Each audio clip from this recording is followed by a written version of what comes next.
Salam sejahtera bagi anak-anakku sekalian. Apa kabar?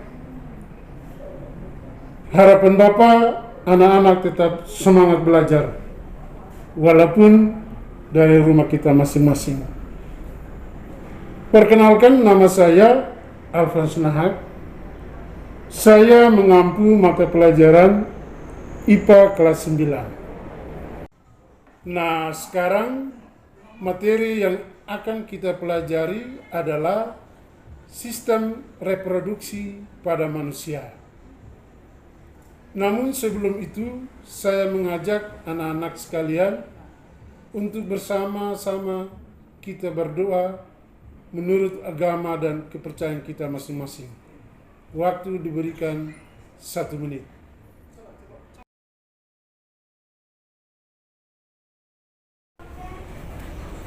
Berikut ini tujuan pembelajaran. Yang pertama, agar siswa dapat menjelaskan tentang fase-fase pembelahan sel secara mitosis maupun meiosis.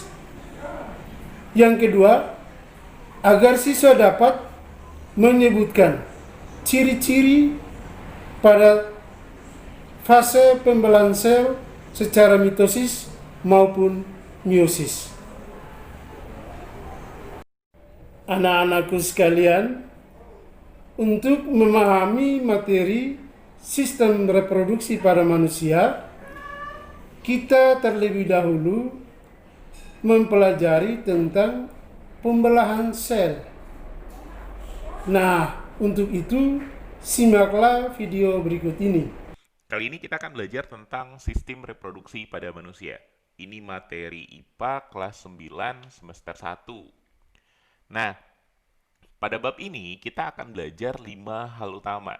Yang pertama, kita belajar tentang pembelahan sel. Tentang apa itu pembelahan sel, lalu kemudian apa jenis-jenisnya, dan seperti apa prosesnya. Itu yang pertama akan kita pelajari. Yang kedua, kita akan belajar tentang struktur dan fungsi organ reproduksi pada laki-laki.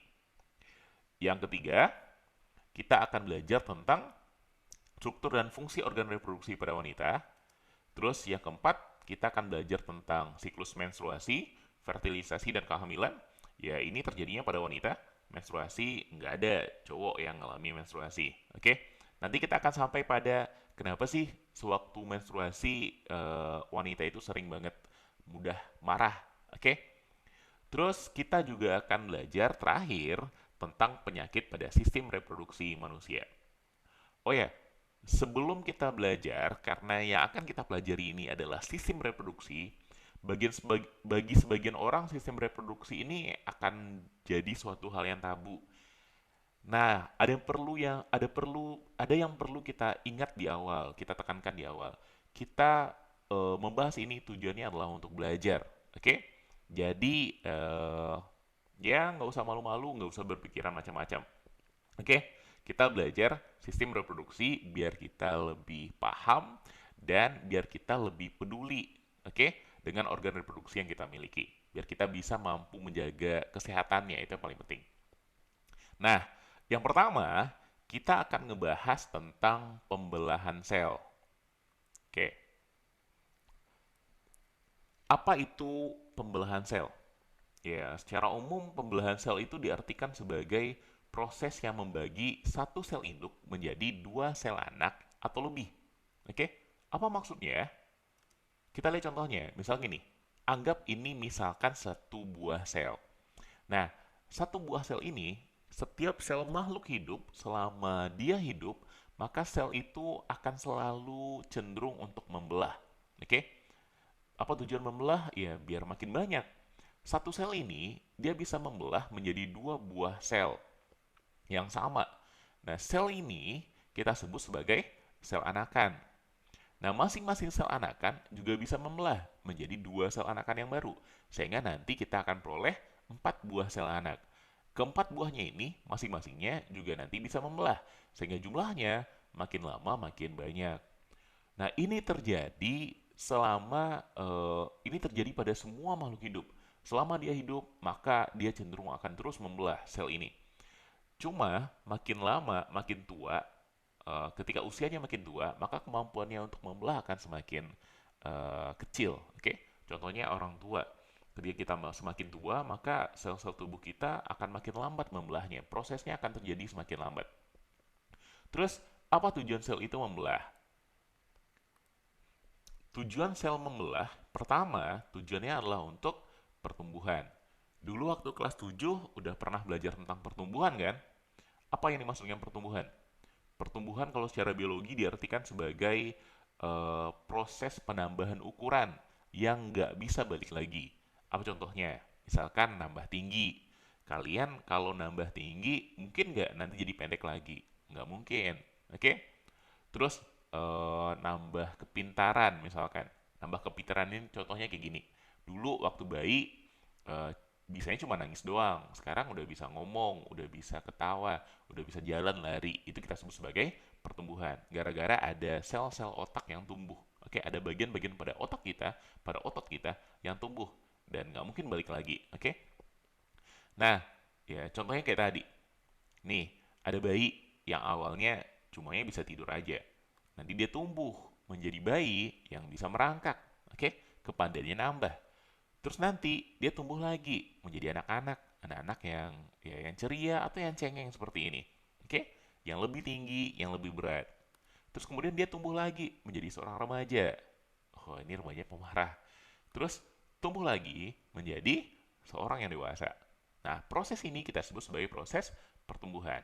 Pada pertumbuhan ini sangat penting peranan dari pembelahan sel. Kalau tidak ada pembelahan sel, nggak mungkin kita mengalami pertumbuhan seperti ini. Oke? Itu yang pertama. Tujuan pembelahan sel yang pertama adalah untuk pertumbuhan. Yang kedua, pembelahan sel berfungsi untuk perbaikan. Apa yang biasanya diperbaiki? Ya, sesuatu yang rusak. Nah, tubuh kita juga bisa mengalami kerusakan.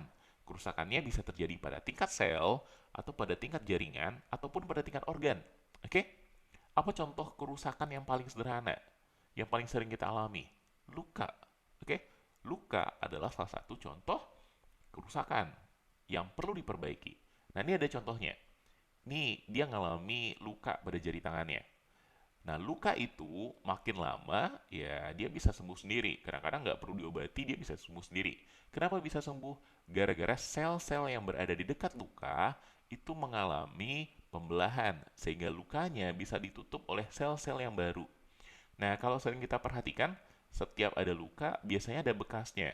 Bekas lukanya biasanya, kalau misalkan lukanya berupa sayatan, maka pada bagian sayatan itu biasanya lebih pucat daripada sekelilingnya. Kenapa lebih pucat? Ya karena diisi oleh sel-sel yang baru diproduksi. Sementara sekitarnya itu berupa sel-sel yang lebih lama, sehingga yang baru kelihatan lebih pucat. Oke, ini yang kita maksud dengan perbaikan. Dan perbaikannya nggak hanya berupa luka saja. Oke, sel-sel tubuh kita biasanya selalu berganti. Sel-sel tua diganti sama sel-sel yang baru. Terus, yang ketiga, pembelahan sel bertujuan untuk proses reproduksi. Nah, apa itu reproduksi? Reproduksi adalah perkembangbiakan. Oke? Beranak, lalu kemudian anaknya beranak lagi, itu kita sebut sebagai reproduksi. Nah, pembelahan sel dengan tujuan reproduksi ini terjadi pada sel-sel kelamin. Kalau pada laki-laki kita nyebutnya sebagai sperma, kalau pada perempuan kita nyebutnya sebagai sel telur. Oke? Yang kalau terjadi fertilisasi atau pembuahan nanti akan menghasilkan janin, calon manusia yang baru. Bayi yang ada di perut ibu kita sebut sebagai janin. Nah, kita nanti akan ngebahas sampai ke sini. Oke? Ini tujuan dari pembelahan sel. Jadi ada tiga. Yang pertama untuk pertumbuhan, yang kedua untuk perbaikan, dan yang ketiga untuk reproduksi. Ini tiga tujuan utama pembelahan sel. Nah, sekarang kita ngebahas tentang apa jenis-jenis dari pembelahan sel. Oke? Ada dua jenis utama dari pembelahan sel. Ada namanya pembelahan mitosis, ingat mitosis dan pembelahan meiosis. Oke? Ada mitosis, ini kita lingkari. Ada meiosis. Mito sama mio. Oke? Nah, apa beda di antara keduanya? Perbedaannya, yang pertama, berdasarkan jumlah sel anakan yang dihasilkan. Mitosis itu akan menghasilkan satu sel anakan. Jadi satu buah sel yang mengalami pembelahan mitosis akan menjadi dua buah sel yang baru. Nah, sementara kalau pembelahan meiosis akan menghasilkan 4 sel anakan. Jadi dari satu sel induk nanti akhirnya akan menjadi 4 buah sel anak. Oke? Ini perbedaan yang pertama, berdasarkan jumlah sel anak yang dihasilkan. Mitosis ada 2 sel anak, meiosis ada 4 sel anak yang dihasilkan. Perbedaan yang kedua, pada pembelahan mitosis, sel anak identik dengan sel induknya. Identik itu berarti sama persis. Anak yang dihasilkan, sel-sel anak yang dihasilkan, dua buah sel anak ini, itu memiliki bentuk dan sifat yang sama dengan sel induknya. Sementara kalau pada pembelahan meiosis, sel anak yang dihasilkan tidak identik, beda dengan sel induknya. Oke, jadi keempatnya ini beda sama induknya. Terus yang ketiga, kenapa sel anak identik dengan sel induknya kalau pembelahan mitosis? Penyebabnya gara-gara kromosom sel anak sama dengan sel induknya. Kromosom, apa itu kromosom? Waktu kelas berapa ya belajar tentang sel? Kelas 7 ya? Nah, kromosom itu adalah organel ini berada pada inti sel yang berfungsi sebagai pembawa materi genetik. Oke, pembawa sifat-sifat genetik. Misalkan pada manusia ada hidung mancung, ada rambut pirang misalkan, atau ada yang matanya hitam, ada yang matanya biru. Nah, semua kode-kode genetik itu dibawa oleh kromosom. Oke, ciri-ciri atau sifat-sifat manusia itu ada pada kromosomnya sel. Nah, kalau pada mitosis, kromosom sel anak, sel hasil pembelahannya sama dengan sel induknya. Oke? Atau sering disebut sebagai diploid atau 2N. 2N ini berarti kromosomnya berpasangan, sama halnya seperti induknya.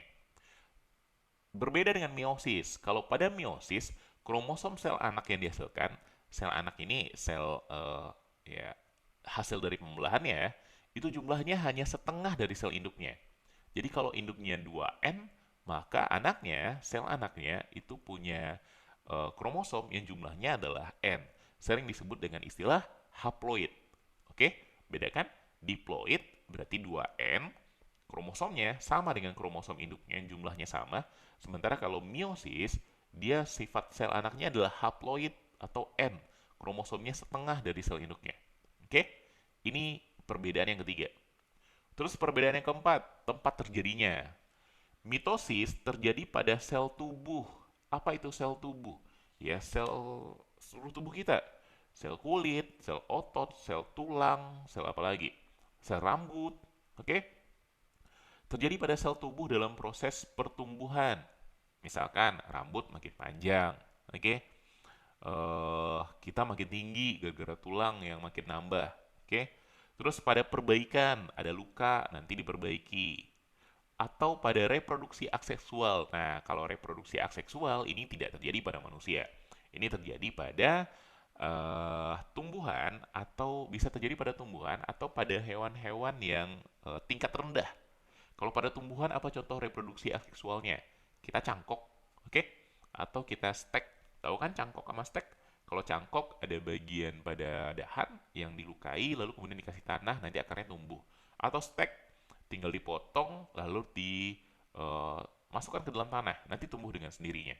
Itu disebut dengan reproduksi aseksual. Kalau pada hewan tingkat rendah misalkan pada bintang laut, ada satu bintang laut, ada satu tangannya, kan bintang laut terdiri dari 5 tangan.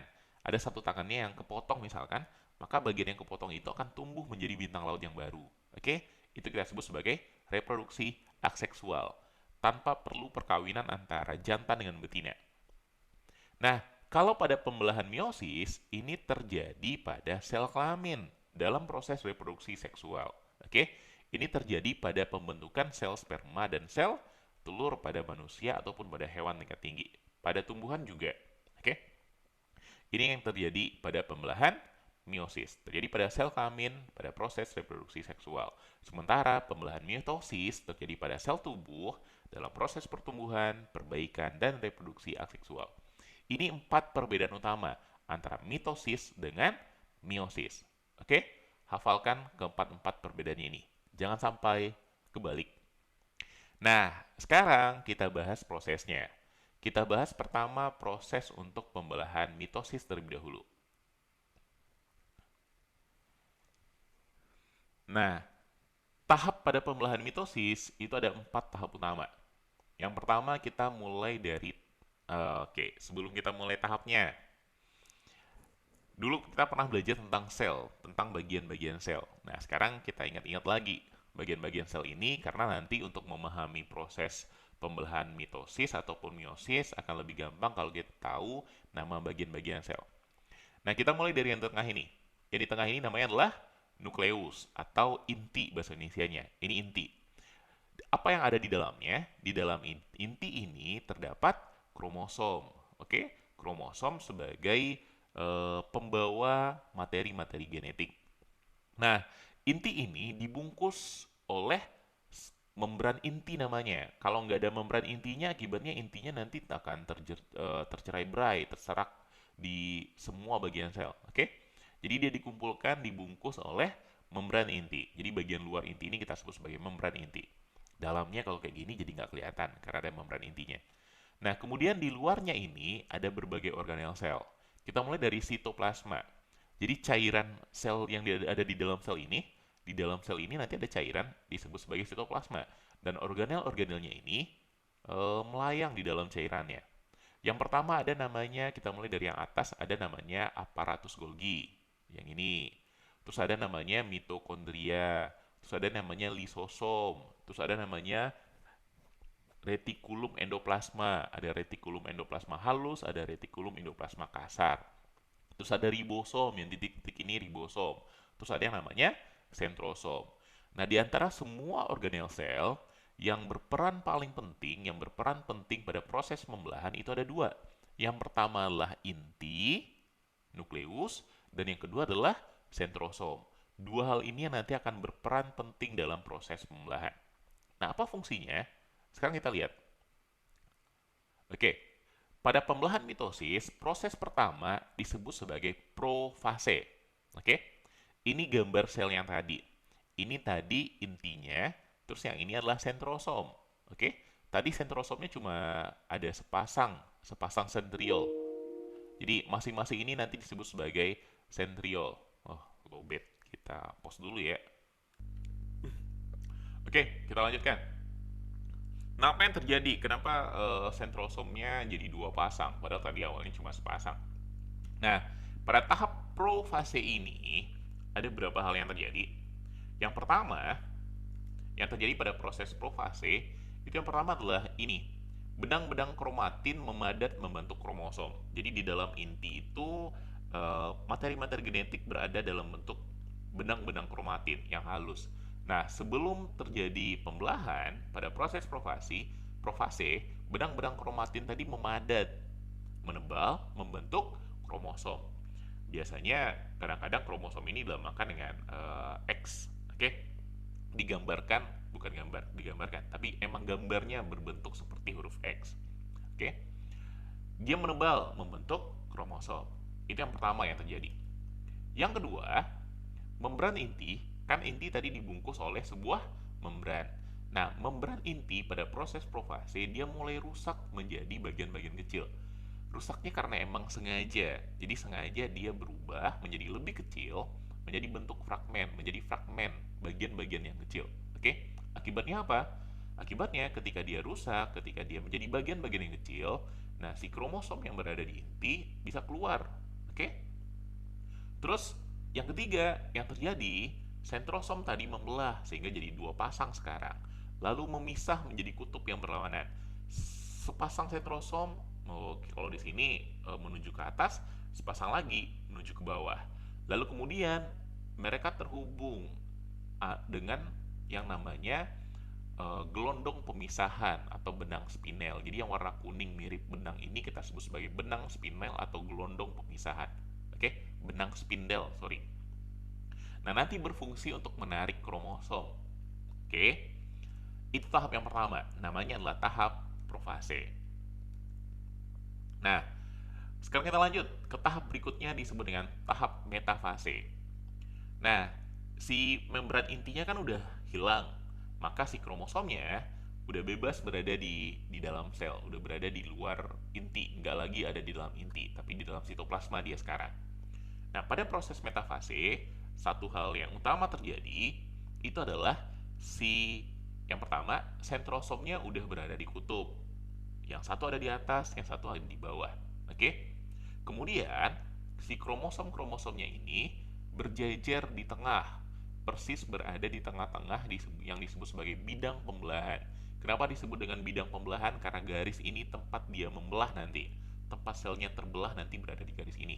Dan si kromosom udah berjejer di sana. Oke? Udah bersiap-siap untuk membelah. Jadi kromosomnya yang dibelah terlebih dahulu. Ini proses yang kedua. Namanya metafase. Yang pertama, profase.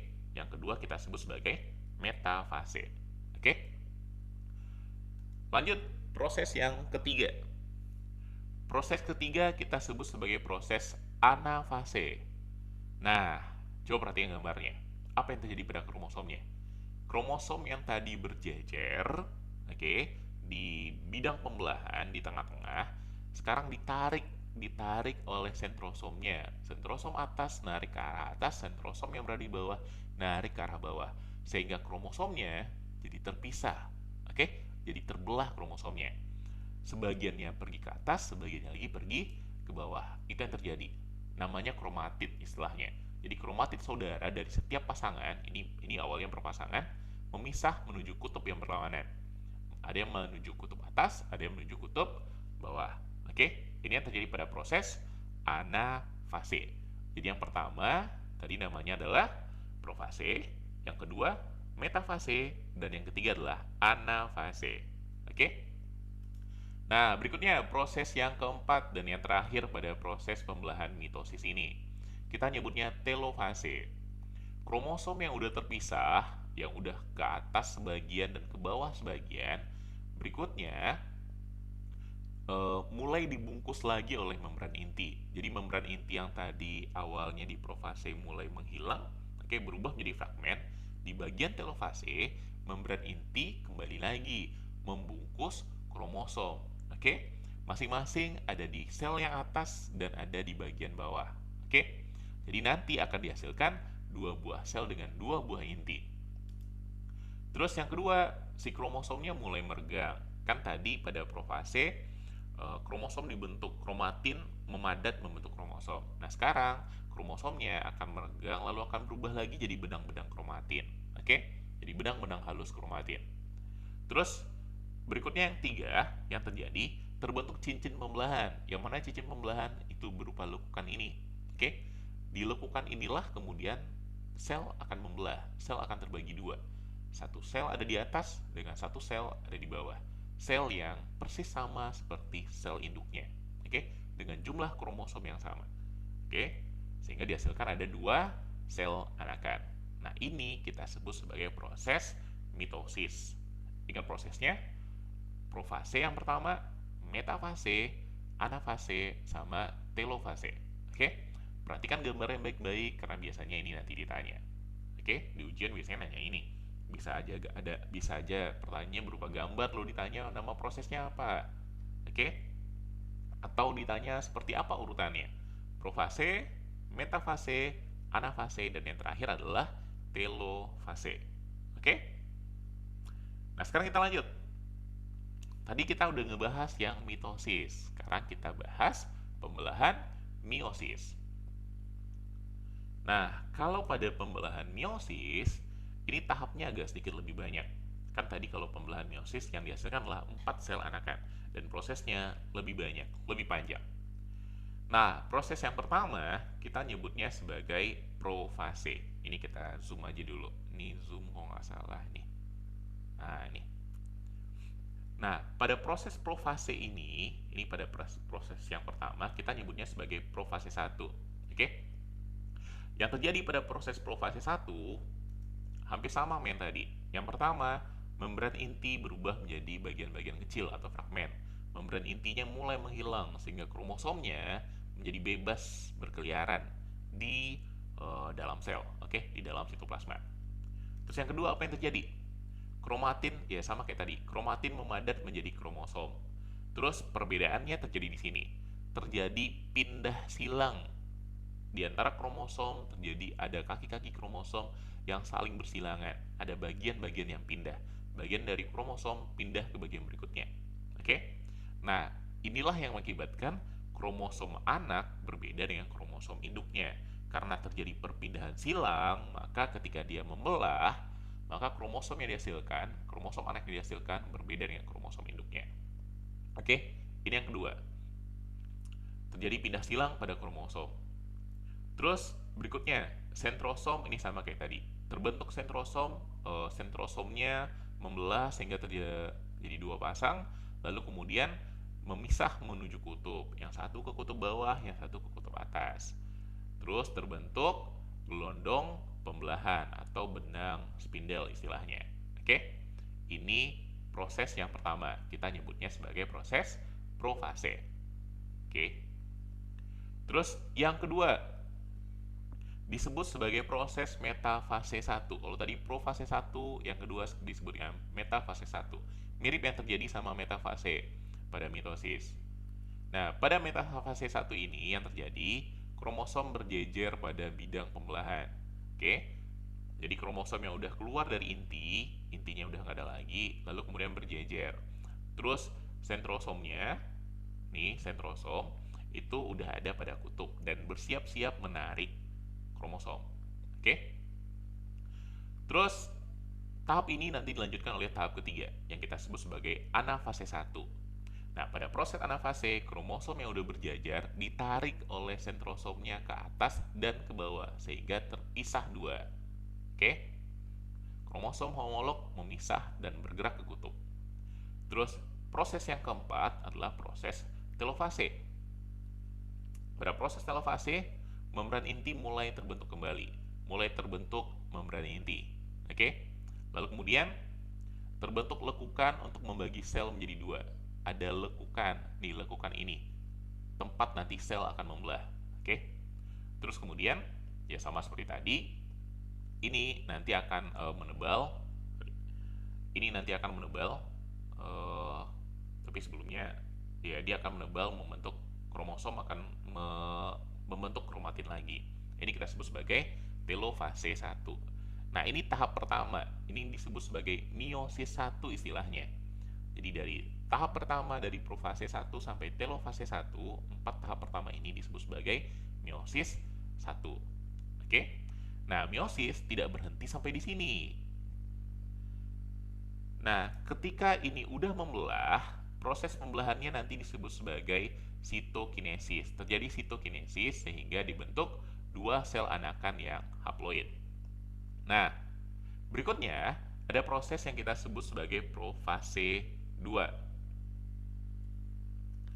Ini kita nyebutnya profase 2. Jadi dari telofase 1 nanti menjadi profase 2. Apa yang terjadi di profase 2 mirip seperti yang terjadi di profase 1. Setiap sel anak yang tadi dihasilkan, kan telofase 1 nanti mengalami sitokinesis. Sitokinesis ini istilah untuk proses pembelahannya. Dia terpecah menjadi dua. Masing-masing sel anak akan mengalami profase 2. Yang terjadi pada profase 2 ya sama kayak tadi. Sel anakannya ini sifatnya haploid. Kromosomnya setengah dari kromosom induknya. Tadi induknya kalau kita perhatikan ada 1, 2, 3, 4. Ada 4 kromosom. Jadi yang berbentuk X ini disebut dengan satu kromosom. 1, 2, 3, 4. Nah, masing-masing sel anak sekarang tinggal 2 kromosom. Oke? Maka disebut sebagai sel anakan yang haploid. Nah, pada profase 2, ya yang pertama terjadi itu terbentuk gelondong pembelahan atau benang spindel. Si sentrosomnya akan bergerak menuju kutub. Terus kemudian membran inti berubah menjadi bagian-bagian kecil atau fragmen, ya sama seperti tadi. Sehingga nanti si kromosomnya, si kromatidnya bebas bergerak, yang nanti akan mulai bergerak ke bidang pembelahan, ke tengah-tengah. Kemudian tahap yang kedua kita nyebutnya sebagai tahap metafase. Nah, pada tahap metafase ya sama kayak tadi, si kromatid tadi atau si kromosom itu udah persis berada di tengah-tengah. Persis berada berjajar pada bidang pembelahan dan bersiap-siap ditarik oleh sentrosomnya. Dilanjutkan ke tahap yang kedua, ini bukan metafase 1 ya, ini metafase 2 harusnya. Ini kita perbaiki dulu. Harusnya ini kita sebut sebagai metafase 2. Ini salah tulis. Metafase 2. Ini anafase 2. Oke? Jadi habis metafase 2, nanti dilanjutkan oleh anafase 2. Oke? Nah, pada anafase 2, kromosom yang tadi udah berjejer ditarik ke kutub. Oke? Sentrosom atas nariknya ke atas, sentrosom bawah narik ke bawah. Ini yang terjadi, kromatid memisah dan bergerak ke kutub. Ini terjadi pada anafase 2. Terus nanti terakhir dilanjutkan oleh telofase 2. Nah, ini salah tulis lagi nih. Telofase 2. Nih. Apa yang terjadi pada telofase 2? Terbentuk nukleus. Oke? Membran inti yang tadi sempat hilang, balik lagi, muncul lagi, ngebungkus masing-masing kromosom ini. Oke? Terus kemudian si kromatid terurai menjadi kromatin, balik lagi jadi benang-benang kromatin. Terus kemudian ada bidang lekukannya. Yang bidang lekukannya ini nanti akan mengakibatkan sel terpisah, sehingga nanti akan dihasilkan 4 buah sel anakan. 1, 2, 3, 4. Proses pemisahannya kita sebut nanti sebagai sitokinesis. Oke? Ini yang terjadi. Nah, pada proses meiosis ini, dari profase 1 sampai telofase 1, ini kita sebut sebagai meiosis 1, tahap pertama. Dari profase 1 sampai telofase 1. Ada 4 tahap. Oke? Nah, dari profase 2 sampai telofase 2, ini kita sebut sebagai meiosis 2. Jadi dia terdiri dari 2 tahap utama. Meiosis 1, profase 1, metafase 1, anafase 1, dan telofase 1. Kemudian meiosis 2, dari profase 2 sampai telofase 2. Ujung-ujungnya menghasilkan 4 sel anakan yang bersifat haploid. 4 sel anak yang haploid. Apa arti haploid? Punya kromosom setengah dari kromosom induknya. Induknya punya, kalau di gambar ini ada 4 kromosom, sementara masing-masing anaknya punya 2 kromosom. Itu kita sebut sebagai sel yang haploid. Oke? Nah, ini bagian terakhir dari pertemuan pertama ini. Kita belajar tentang pembelahan sel. Oke? Ada mitosis dan ada meiosis. Perhatikan perbedaannya dan hafalkan masing-masing tahapnya tadi. Oke? Nah, pada video berikutnya kita akan ngebahas. Setelah kalian menyimak tayangan tadi, cobalah kalian jawab pertanyaan berikut. 1. Mengapa pembelahan sel itu sangat penting bagi kelangsungan makhluk hidup? Kedua, sebutkan jenis pembelahan sel. Ketiga, sebutkan ciri-ciri fase pada pembelahan sel secara mitosis dan meiosis. Sekian materi kita pada hari ini. Semoga tetap semangat untuk belajar dari rumah. Salam sehat, Tuhan menyertai kita.